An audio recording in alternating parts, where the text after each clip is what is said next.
Bas Fekodi, bonjour. Et merci Nabatu Nyon, surtout Oyo, Bolingara Titi Joli, Bolingara RDC, et l'autre Makasi, Bissouza Fekodi, c'est ressemble exactement partout au Kendara, toujours Bende Lamboka ne tombera jamais, Nebisa Gibino, to bête compétition, Tina Li Fobo, Tim Kolfifo Bageno, et Sili, Desili, ceux qui font bien Silité, to Kende, même dans ramper. Parce que nous sommes des patriotes, nous sommes des fécodistes, nous sommes des Wazalendo. La patrie ou la mort, vraiment, merci à fécodistes et surtout vous avez éparpillé. Tous en thème manque au Sarara Lelo, l'émission de Bissou Fécodi, ils allaient analyser après match.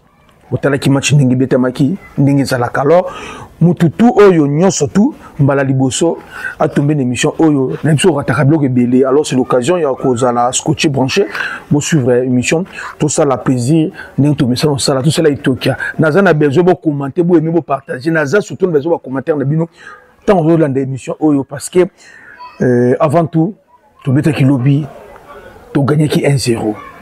Tu gagnes qui 1-0. Victoire Wana avant tout, na lingine d'abord, na bande émission, mais na remercié ba fécodiste et surtout, au boza partout dans le monde. C'est grâce à Bino, grâce à Bino de gagner, biso ensemble de gagner Cameroun.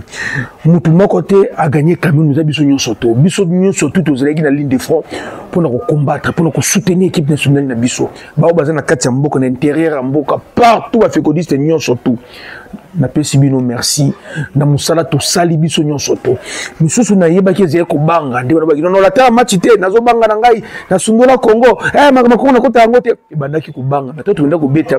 Je savais que batu tout aux qui unis derrière l'équipe nationale. J'ai toujours dit lorsqu'il y a la division chose na unité ezate pour qu'il ne s'y kama côté na lobaki yango nazo banga te parce que to beta ki libanda ya Congo na lobaki en pleine émission na l'autre rapendo to moko boto gagner Cameroun 1-0 bien njombo le somme d'Ation Chancel Mbemba ngaku na bossa na ngango ba fécodiste ni niveau zami ba rappeler ngango vraiment merci ba fécodiste nyon surtout na musala to sali pour to passer na finale victoire na biso to dédié yango da bandeko na biso oyo bazana ba zone occupée bande konyo surtout bazana Nord Kivu bazana Ruchuru Rumangabu Bunagana Kiwanja bazana ba Walungu bazana ba Katana bazana ba Villa Bukavu batunyo surtout bazana viba cette partie ya mboka oza occupé na ba o bazana Ituri place baza traumatisé victoire à lobby ezali victoire na bino.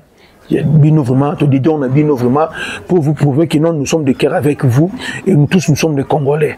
Donc tout ce Tolingara Bino, bien que Toza vraiment pour l'instant dans ma cas cité au comme parce que vous allez to yamba tout c'est la victoire mais nous sommes de cœur avec vous. Batali bosso to dédié victoire on les ali tout bazana zone occupée par les rebelles et M23 terroristes et batomi balé les biso moko ba wazalendo et précisément ba masse na so bazana de front général Guidon to pesio vraiment bote siko zali une équipe no bimba ba wazalendo nyon surtout bazana Sud Kivu bazana Nord Kivu général Amouri bino nyon surtout ba wazalendo nyon surtout to dédié bino victoire oyo bokengela kaka mboka nguna kota te bendele ko ya te ba wazalendo kaka en plus batami sa to dédié victoire oyo de ba FARDC ba mapinga na biso ya mboka bino pe également to dédié bino victoire oyo yango bozo mona chapeau to lati couleur ba mbila pono l'accès bino zali kambu ya patrie soki tapo telemi ya ressemble za la raté vraiment merci. Vous comprenez déjà ma solo les un grand merci de fécodiste misusu au que bazali partout dans le monde. Il y a Belgique dans mon la partie Tour Eiffel dans mon yo tout lingara fécodi dans mon bino est-ce que vous allez na niveau à Londres dans mon Kadhafi Mawete dans mon papa Issa dans Jacksonville papa Rose Kupanda Makombo dans mon bino notre ambassadeur Gilbert Naïa na niveau ya Abidjan Côte d'Ivoire également na Pession Bote na PCP Mbote félicitations na notre communauté na niveau ya Maroc pour la sensibilisation maître Suga maître RDC maître Miroir na Bossanté Simplice Quadra na Salé il y en a vraiment merci vraiment na ba Congolais surtout oyo bolinga équipe nationale to beta kilobi na Cameroun c'était 20h heure du Kinshasa 21h heure de l'Est de la République démocratique du Congo avant match ba mutu bandaki to beta ki match bandi classé bandaki nango kitoko. L'entraîneur avait publié le 11 de départ naïe, Tozaraki na Lionel Passi, Chancel Mbemba, Toazembe, de l'autre côté, jusqu'à Yembe, Wan Bissaka, Mutusami, Piquel, Noah Sadiki, Nathanaël Mboukou, Sedi Bakambu et Théo Bongonda. Classement, on a appelé ça Gibiso Ango. Ngai, pour Ngai, on a tel classement, wana, tout solo la suko. Pour tout ça, l'analyse à match. Nathalie Kiango, c'était pas mauvais. C'était pas mauvais. Seulement, j'avais remarqué l'Omi Balé. Par rapport au football Cameroun est Betaka. Je n'étais pas d'accord avec utiliser Nathanaël Mboukou. Vous allez d'accord dans côté. Ngai, personnellement, vous allez d'accord dans côté. Parce que bon, vous avez trop physique, vous avez costaud, vous allez d'accord dans côté vraiment. To bandi match. Match ton bandi, tu continues à terrain, to bandi. Match bandi. 8 premières minutes, 9 premières minutes. Constat Liboso, on a fait connu dans Sali, Joris Kayembe. À côté d'un match en retard. Joris Kayembe, à côté d'un match en retard. Dans le début du match, vraiment, on a tâtonné, Joris Kayembe. On a fait erreur de précision de passe, de bon. Dans les colonnes, il y a beaucoup qui étaient bons techniquement. Mais comme 19 premières minutes, il y a sur un match, ils avaient un engagement physique. Et sur le plan physique, beaucoup ne faisaient vraiment pas vraiment le poids. Et il avait opté, il a conservé un ballon pour recréer la faute. C'était ça. Dans le milieu du terrain, 19 premières minutes, on avait un Charles Piquel, Banafekodi, qui s'est sacrifié physiquement pour combler le vide, pour couvrir le milieu, Charles Piquel. Parce que l'engagement physique, ils avaient ma casse. Et lui venait, tout en. On avait un nom à Sadiki, dans les 19 premières minutes, on a décroché plus du côté droite, du côté gauche, il y a jusqu'à Aimé, Namukao. Parce que les bandes de la match, on a Joris à côté de la match un peu en retard, beaucoup, pardon, Joris à côté en retard, beaucoup, mais vraiment, il n'arrivait pas à percer Bango. Et alors, défensivement, d'abord, beaucoup, maintenant, on défend, on a 15 pas, qui m'ont l'icolo, qu'on défend de moins de kilos, et c'est non à Sadi qui couvrait côté Kuna. On a utilisé les deux côtés, on a mis ici défense à 3, parce que c'est parce qu'il y avait Chancel Mbemba, on a m'attendais à mis Chancel Mbemba, on a l'autre là, comme Bissaka. L'entraîneur a varié qui 3, 4, 3, après 4, 3, 4, 3, 3, on a varié bon la terrain bon. Tout bandi m'a remis un match. Tout ça il y a deux côtés. Côté manko Esaïe na Théo Bongo na likolo Bissaka na C. L'autre côté tout ça qui na beaucoup likolo Joris Kayembe pembeni. Alors sur le tel de nous on ko beta. Déjà avec Mutusami, Piquel et Sadiki, on avait compris que notre ligne d'attaque, notre avant-centre, a en souffrir. On en a vraiment servi, on avait déjà compris, on était déjà composition dans le monde qui ont déjà. Alors j'ai compris que l'entraîneur va utiliser les ailes. Comment? Côté beaucoup, avec technique à Zanayango, et côté Théo Bongunda, avec vitesse. Maintenant, les combres, c'était comment? Côté Bongonda, la théorie entraîneur est Simbaki. Bongonda touchait beaucoup de ballons, beaucoup de percussions, raison pour laquelle, comme on a 2 à 3.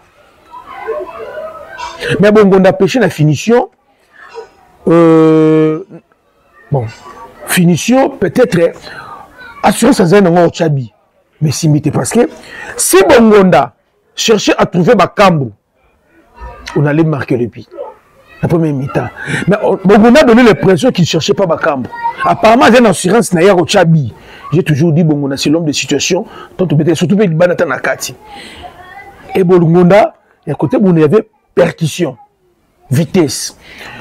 Côté Joris Kayembe, maintenant, beaucoup, il y avait technique, fitness et Zalaki. Mais sur le tali, côté Oyo, les Camerounais utilisaient souvent pour nous attaquer, et c'est côté Joris Kayembe. Pourquoi? C'est parce que beaucoup, techniquement très bon. Il a fait beaucoup de mal dans le Cameroun, pas dans le Camerounais, sur le plan technique. Mais le problème, c'est que n'a souka action na yé. alors c'est l'action est bien. Faut aborder les passes, faut tourner zonga. Or, sur le plan technique, beaucoup avait la maîtrise. Il y a des défenseurs na bango, latéral droit na bangwana. À maîtriser qui désaille, à maîtriser qui est. Parce qu'on a vu au début, tout en beaucoup mingi, et après, lorsque beaucoup a comprendre, on conserver le ballon. C'est ce que moi j'ai toujours l'habitude de dire, la différence entre qu'on y ait la balle une école de foot, non, qu'on y ait la balle une balle. Ce que j'ai vu sur beaucoup hier, ils ont monté la balle une école de foot. Qu'on peut continuer avec le ballon, ballon qui est de musicaté. On a connu des joueurs ici tels qui la mon grosso. Tika qui la bêta, qui la jogo. Mais qui la dans défaut, moi, on a qui la réception ballon, il n'y a qu'à moi le bosso. Réception ballon, il n'y a qu'à moi le bosso. Soit de porter ballon dans moi le bosso. Mais beaucoup maintenant, alors qu'il m'a la balle, il y a qu'à ma colonne. Et comme il a compris que sur le plan physiquement, concurrence adversaire, qu'est-ce qu'il faisait? Il commençait à créer des fautes. Oh, beaucoup, ce qui beaucoup. À travers qui finition, beaucoup allait au côté de carré. Et on allait marquer. On allait marquer. Parce que, côté beaucoup de joueurs jusqu'à Yembene, si nous beaucoup de bêta, toujours taquer, beaucoup à continuer la deuxième bande, à la deuxième ligne, à tirer joueurs jusqu'à Yembe, couloir. Mais maintenant, le comble est que le 2, on est vraiment beaucoup côté de carré. Sur les 19 premières minutes en match, vous verrez que les Camerounais ont un pressing haut. Et nous également, nous avons un pressing haut. Ba pressing haute, monsieur Mbale. Ceux qui balent pas na biso, au komona, Bouemo, na neuf lebom sous wana bimaki wana, ba ko empêcher de construire. Bango pe ceux qui balent na ngam na bango, au komona bakambu, bongo na batelemi côté kuna. On a commencé le match, to beti match. Après 19 premières minutes, je commence à voir notre équipe nationale et comme bêta. Parce que 19 premières minutes, il n'y avait pas de jeu. Vu que chaque équipe a campé dans la consigne. Premièrement, il faut qu'on défende pour qu'on encaisse. Et après, qu'on attaquer. Il faut perdre le ballon, il faut jouer en bango. Et cela ne permettait pas vraiment à jouer surtout et à développer du jeu fluide. Parce que qu'on attaquer précipitamment pour qu'on joue sur le ballon. Et à la bango. Oui, il y avait un Bouemo qui vraiment a s'illustrer tout côté de Bangwana. Après 19 premières minutes, petit à petit, tout le monde a match. Tout le monde a match parce que elle, il y a beaucoup avait compris que il faut Kanga. Parce que beaucoup au début, non Kangaté. Lorsqu'il a compris qu'il faut Kanga, et comme si tu perds le ballon, elle a bloqué le couloir et ça permettait à ce moment-là, non à Sadi qui peut avoir un milieu. Et là, il y a on a commencé à récupérer les ballons. Et elle, qui vraiment plus dangereux pour la bango. En fait, elle, il y a Théo Bongonda. Bongonda également, pour porter le ballon, vous avez vu, il a créé beaucoup de fautes de cartes diverses. Alors, conserver le ballon, seulement, le médiateur n'a pas servir Bakambote. Et Bongonda, a non servi pour Bakambote. Après, on a 26e minute. Match est toujours 0-0. De 26e à 35e minute, on a vu notre équipe nationale tourner. Pendant 10 minutes, on a récupéré, on a maîtrisé Cameroun. Faute morte Zalagi Nango, on n'arrivait toujours pas à retrouver Bakambo. Faute de Nogarawana. Na 25 minutes, je ne sais même pas carton. Parce que bon, notre équipe a puissance. Na 24 minutes, on n'a pas eu carton. 24 minutes, des cartons jaunes. Match à Bongo. Qu'est-ce qu'il faut faire? On a joué, on a pêché souvent la sortie à ballon. Lorsque tu zone pour bloquer la cima, on récupère les ballons bas. Donc ça veut dire pas nabiso. On a du mal à bimana ballon. Bana fekodi to gagnaki. Mais c'est eloko moko boye, il faut que tu ailles en haut. Sortir des ballons, ça nous complique. On n'arrive pas. Surtout récupérer le ballon par nabiso, to bimana, on to kepito taquer. Surtout comme même l'histoire botel bisoté, to to ken attaque to baby si ballon. C'est parce qu'on n'avait pas quelqu'un qui pouvait donner le tempo. Tempo vraiment un match. Je m'excuse. Quand est-ce qu'il faut te taquer? Quand est-ce qu'il faut te construire? Quand c'est la première mi-temps. Et là, quoi on a Ebomi Bissou. Ebomi Bissou. Moutou Sami, il était bon. Il était bon. Mais en termes de duel au milieu du terrain, c'était plus Charles Piquet. Et nous, à Sadiki, il nous a permis de récupérer le ballon, du colo, mingi, mais proprement, sans problème. Mais maintenant, le problème, c'est comment, lorsque nous, à Sadiki, récupérait les ballons, il devait combiner avec de l'autre côté. Toké pas beaucoup, l'autre est là, Bongonda. D'où il faut jusqu'à Miba Poussana, na Poussana, le Bissaka, ba Poussana. Bah, ça, le deux mois rectangle. Nous, on a ballon, on a récupéré. Mboukou Kotoyo, Bongonda Kotoyo, Jurusa Poussana, Nena Poussana. Mais sur comme la situation, il y avait que Ron Bissaka qui comprenait ce qu'il faut faire avec le ballon. Parce qu'il soit joué ballon, donc on est comme si carré. Sur le jour, jusqu'à un joué ballon, na elle na Nathanaël. Bon, ok, il y a coin et comme il faut répéter. Ce qui était bon, on a joué au monde qui nous dit individualisme et dans tout ça, Bakambu, on a servi.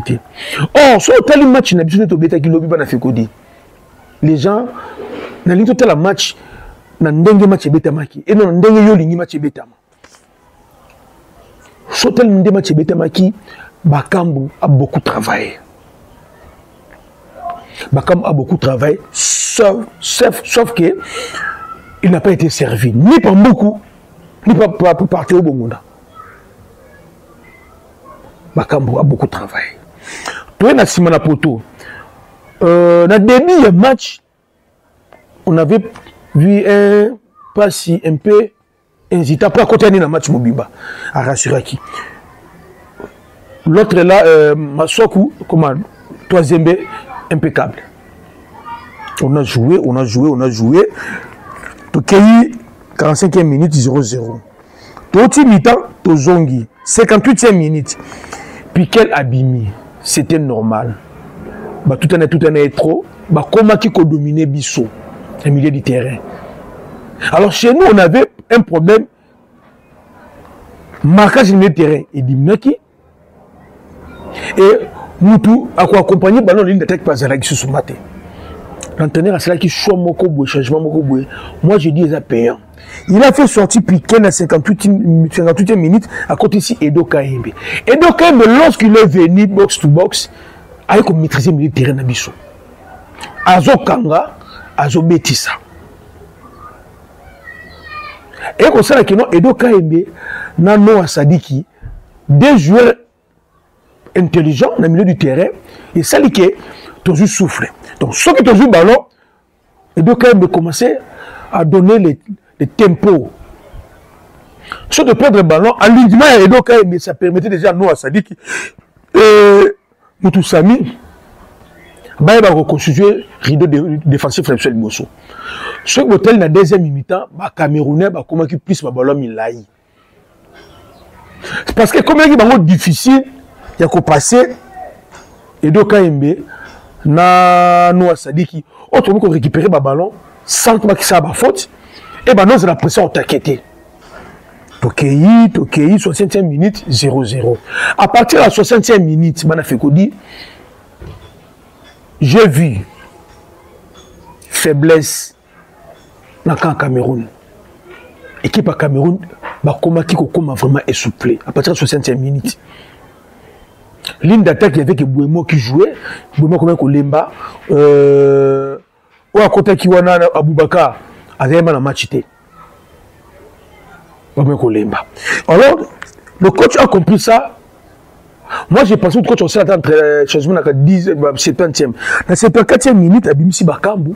Parce que Bakambu, c'est un Robert, il a dit que les autres ballon, ils ont les mis à payer. Bakambu Limbaki. À côté ici, Bakambu. Na Sipang, Bakamba Bimi à côté ici Mayele, Mbouko Bimi à côté ici Simpang. Le deux changements et qu'on change match.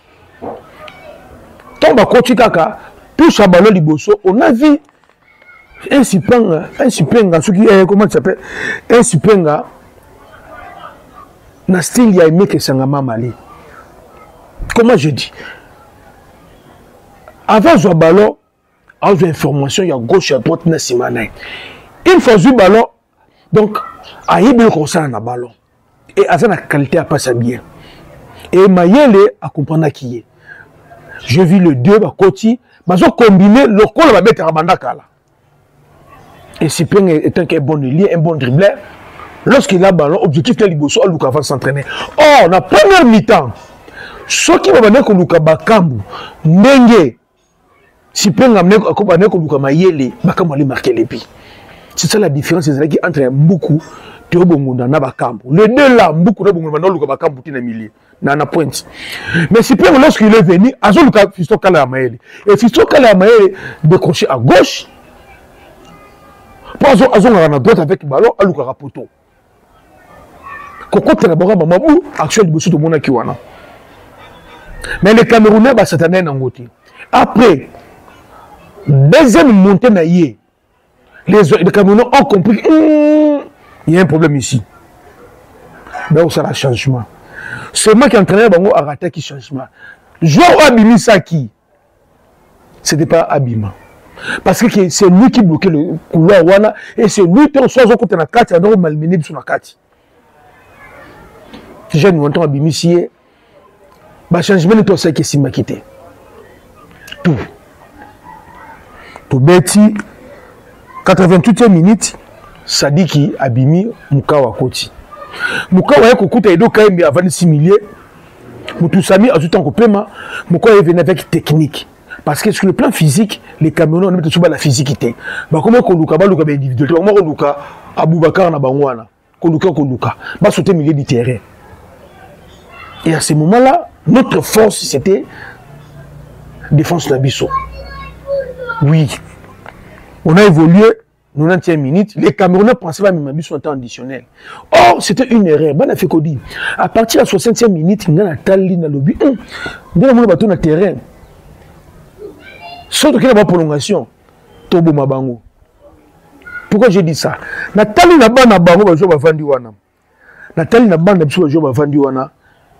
Je me suis dit, non, Bissou n'a pas riche que le Cameroun. Bas Cameroun, ils ont non. Ils ont un combo. Ils ont la fraîcheurté. Notre maison a la fraîcheur. Surtout qu'il y a une prolongation. Cameroun a Koufa. Parce que Aboubakar est un rabima. Tu comprends? Il a compliqué bon changement déjà. Aboubakar est un rabima. Bon, un rabima. Tu comprends? Bon, on peut également un rabima. Axe n'a pas un chose qui jeune. Il y a un rabima. Si ma bimsa qui peut na beta na gauche na bangwana ma bimsa qui peut déjà comme on est ça là. Heureusement pour nous si Penga na 90 plus 1 minute à sali centre Chancel Mbemba à sali lecture à ballon bien tout le monde pensait qu'il y avait un coup de tête à bêti dans le colo et Koti 1-0 on a jubilé tout fêté tout gagné. Tu gagnes, tu fais tout gagner. Mais dans le côté là, on a beaucoup de choses. Il faut améliorer l'équipe nationale d'Abisso. On a besoin de l'équipe mondiale. On a besoin d'améliorer le belé dans la tali. Na sepeli makasi et na senga batunion surtout. Tout beau c'est la victoire à Cameroun. Toujours on a travail. Toujours on a travail. Face à une équipe, la technicienne, ça va nous faire beaucoup de mal au milieu du terrain. Beaucoup de mal. Tu travailler, sortir le ballon. Lorsque nous récupérons le ballon, on a biseau. Sortir le ballon, ça nous fait défaut. Ça nous fait défaut. Et ça, il faut tout travailler. Il faut sortir le ballon. Si nous jouons le ballon, on a biseau. Pour que nous n'ayons pas de diversité, tout qui est attaqué bango, tout bien bien dit. Notre chance est d'aller défense Nabiso. Oui, il y a eu un moment où on a accepté de souffrir. Vraiment, on a accepté de souffrir. On a vu mais on doit travailler. On doit travailler. Sortir le ballon, tout travailler. Ça, c'est un. De deux, cohésion en ligne d'attaque. Ben, fait dit. Cohésion en ligne d'attaque. Ils ont zalaté. Mais individualité en ligne d'attaque. Parce que s'il y avait cohésion,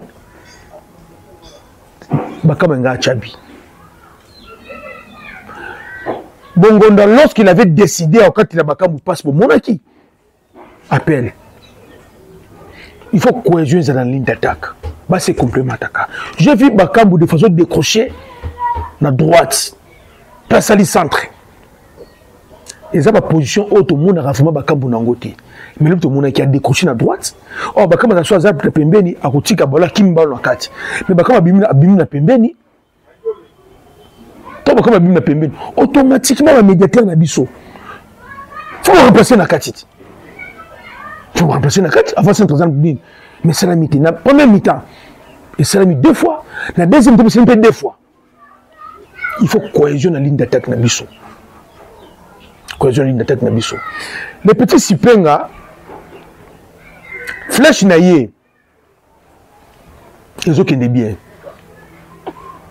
Mais je demanderai à l'entraîneur, mais quand on travaille, il y a un Bakam. Comme c'est titulaire.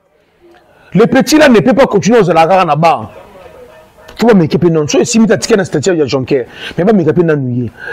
Ce qu'il a démontré hier, na Mayele, ceux qui ont salé on a Bakambu, ils appellent mystique. Après, il y a Mayele, ligne de technique, tu as Tchakibité.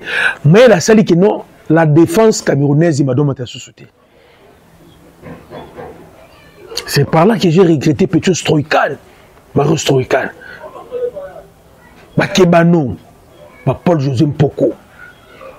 Les milieux du terrain, va tirer à la poteau. Les milieux du terrain, biter. Parce que on a pas ça Moukaou. Des matchs bons, non bon. Ce Stroïkan, il avait réussi l'intégration naïe. Au choc qui était le côté à Kotaki. Naïbisio, un bambara libanda carré. Tu nous souka Cameroun, t'as bon, t'as des bords. On a joué, on a bien joué, on a fait ce qu'on pouvait faire. Le plus important, c'était de gagner. Mais on a fait qu'on dit, Tozonga, Tozala, poser, tout bon qui ça. Nous allons dans le moulaï, le corps bon qui s'allie. Sortir des ballons, lorsqu'on récupère les ballons dans le cannabis, pour que tu aies divertir, toujours qu'il y a des ballons d'Enginini. Lorsque tu salis pressing à l'écolo et que l'équipe adverse n'arrive pas à construire, à dégager le ballon. Le défenseur n'a pas répondre à un coup de tête. Le moment est bon. Dans le milieu du terrain. Toujours se positionner. Comment on peut dégager le ballon, le petit coup de tête et dans le milieu du terrain, on récupère un sous. Montez la vidéo. Il y a un match, vous allez voir. On en a des grands jours à beaucoup sauver le Camerounais. À dégager le ballon, troisième à dégager, tant qu'on est dans le milieu du terrain, vous voyez qu'il y a un Camerounais qui va réceptionner le ballon. Et dans le milieu du terrain, Nabiso, cohésion peut vraiment.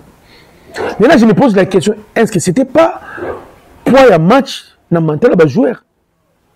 Peut-être. Je ne sais pas. Mais ce que j'ai aimé, j'avais dit ça dans l'émission précédente, Banafekodi.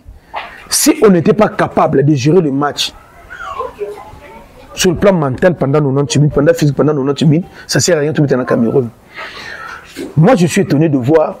Sur le plan mental, on a su gérer 90 minutes. Sur le plan mental, tout cela qui fixe. Sur le plan physique, j'ai vu un Théo Bongonda pour la première fois à Zozonga Mbaou pour recouvrir le couloir naïe. Et la première mi-temps, Mboukou également faisait ça. On a joué, notre équipe a joué. Notre défense, Maningi Siango. Mais SDT, c'est ça ce que nous voulons. C'est ça ce que nous voulons. Mais tout maintenant, nous avons fait plutôt contre le Cameroun. Tout à la secours au Nigeria. Tout petit, tu as gagné. Ce qui est plus important, c'était pour nous d'abord de gagner. Après, tu as corrigé mes erreurs. On a gagné, je suis d'accord. Mais il y a des choses que nous devons corriger. Jusque-là, notre milieu du terrain n'arrive pas à donner le rythme. Papa, pourquoi vous appelez la balle, mais vous faire circuler le ballon. Vous voyez les Camerounais, un mot à gauche. Beaucoup de gens comprennent pas comment bloquer, beaucoup na nous ba bloquer à gauche, ba ko quitter ba miko na carte ba bloquer, ba kena mpanzi côté kuna bisaka pe côté kuna na ba ko quitter, ba zone pas garder na bango. Oh et pourtant na tali na minute, ils ont fait 4 minutes na ballon, ça qui tout touché. Ba ningi sia ba côté ningi ba ko quitter, ba zongi. Pas na bango. Défensivement ban fait qu'on dit on était bon. Mais offensivement, dans le milieu du terrain, on n'était pas vraiment bon. Pas vraiment bon. Si on était bon, on allait marquer 2-3 buts. Dans le ballon, parce que ce qui beaucoup na tebonguna, bah ça qui m'a cassé qu'on trouvait ba mona bakambu. Peut-être on allait tuer le match de premier mi-temps. Force à Cameroun, nous avons gardé la bango. Force à Cameroun, nous avons gardé la bango, on a physique. En termes de dynamique, il y a équipe de dominer Cameroun. Tout le monde ça. Tout une équipe est Betty, bah changer Betty. Je pense que c'est tout au solo. Lélo, après match, c'était la joie pour tout le monde. Namoni, comment il s'appelle, le petit Diogo Balukuisha, Michel Aleli. Michel Ange Balukuisha Aleli. Même quand on a monde Aleli, Nathalie, n'est tout à vous voyez, ngai pe salingai pasine sengo. Parce que match contre le Cameroun, il y a un match oyo, zena banje belé. Si pour le Cameroun, il y a un bête finale, pour Nabiso, c'était pas car bête finale. Pour Nabiso, c'était un match où il y a qui nous tombe pour récupérer respect dans le continent. Ça fait un bail pour gagner 10 meilleurs dans le continent. Dans il y a un classement FIFA. Pour gagner Cameroun, avant Bisso, je pense que Cameroun a fait la 8e. Nous sommes de 11e, de 11e, de 10e, de 11e, 10e, il y a 8e. Déjà, pour gagner, ça fait quelque chose. Ça, c'était important de gagner le match pour nous renouer. Comme Dakin na pota, pe ko kanga bandi na pota. Ko sili sa pota te, pour match à Sénégal, non pota si la te. Vous comprenez? Tu peux le Sénégal, tu gagner Cameroun, au moins, moi, équilibre Zali. Parce que c'est le 27 décembre, tu as gagné au Maroc. Donc, pour gagner Cameroun, il y a Bangé Belé. Il y a Bangé Belé, et on a fait ça. On a gagné. On a quand même déjoué les pronostics et les statistiques. C'était vraiment important. C'est une nouvelle génération qui a envie et le soutien pour les peuples congolais pour tout Liboso, pour soutenir Bango. C'est notre équipe nationale. Totali Tobeti, c'est bon. Coaching payant. Le changement de sali vraiment, tout le monde est sali. Et donc, quand il y a des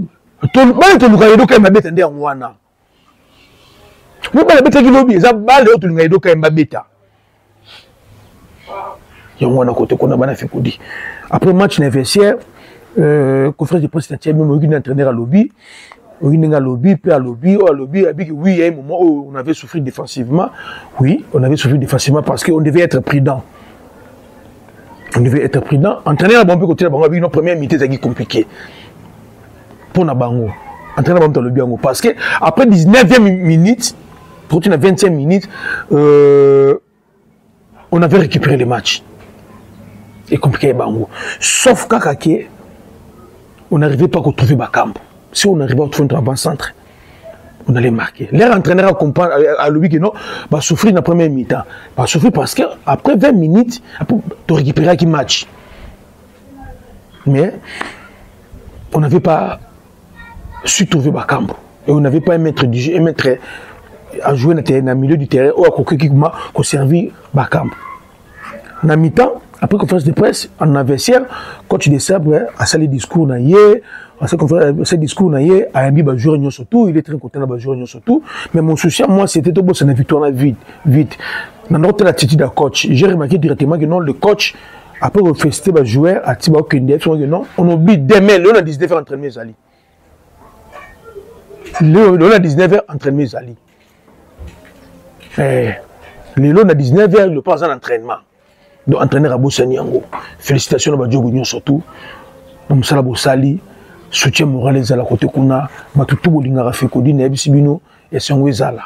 Maman Christina Ndiba, na pesi mbote Sikozali, na pesi mbote na maman Nanou Chikuna, na pesi mbote, na pesi également mbote na maman Christina, na pesi mbote na maman Nanou Chikuna, na pesi mbote Batutu Bolinga Fekodi, na pesi mbote Galvino également, na pesi mbote, na pesi mbote na Vandos Mukuna, donc au Bossanote. Je peux également na pesi mbote boze belé bolinga Fekodi boze parpillé na pesi mbote na batutu aux États-Unis junior elumbu to benganto solo la goche bilele na bosanyote na bosante je de langa kitokoto aux base Fekodi to sepela ki nebsa ki bino bozala calme mais nous avons travailler il y a Nigeria il faut toujours tant total à Nigeria total au Nigeria te bana Fekodi quand c'est bon total au Nigeria te tout ce temps à partir à l'îlot, tout à la Nigeria.